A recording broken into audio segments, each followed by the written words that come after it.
Hello everyone and welcome to another Top 5 Records video.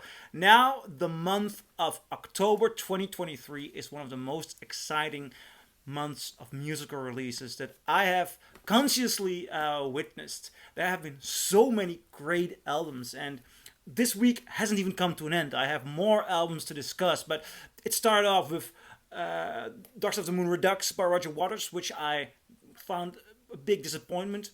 The Rolling Stones returned with Hackney Diamonds, which is it's a masterpiece. Taylor Swift released her Taylor's 1989.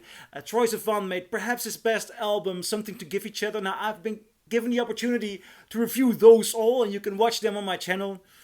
But now I'm going to tell you about another very interesting release, which might not have had the commercial attention it deserves.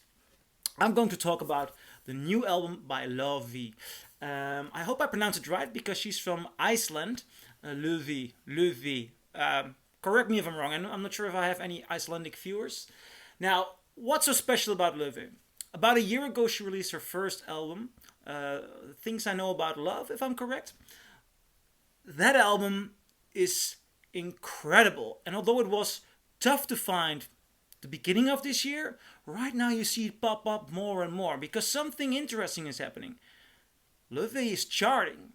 And you might not be, if you haven't heard about her, you might think, yeah, well, what's so special about it? Well, it's been for the first time since Norah Jones that a jazz artist is charting.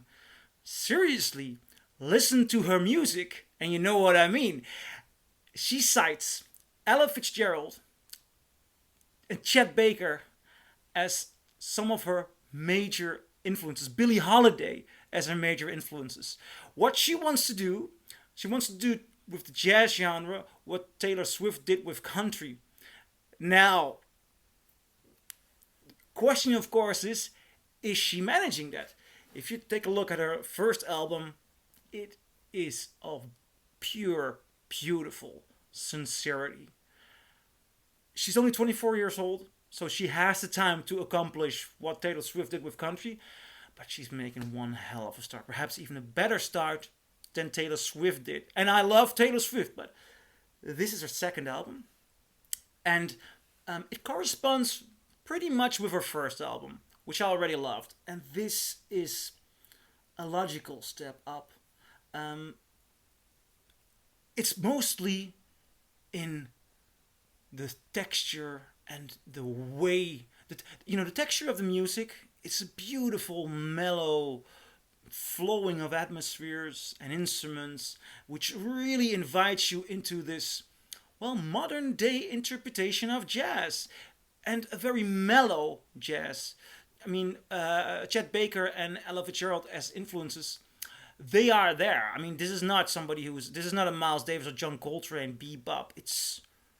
It's the calm, soothing, nice jazz that works as a warm bath. But she is not nodding towards that. She has done a very current day interpretation with very intriguing arrangements. This is definitely a product of this time. It's not a nod to the 50s, but it does have a warmth and a pleasure and an enjoyment, which is really something. It's a warm bath you want to slide into.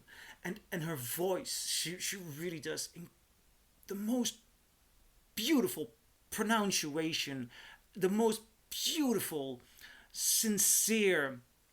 I'm just gonna give it the most beautiful sincerity.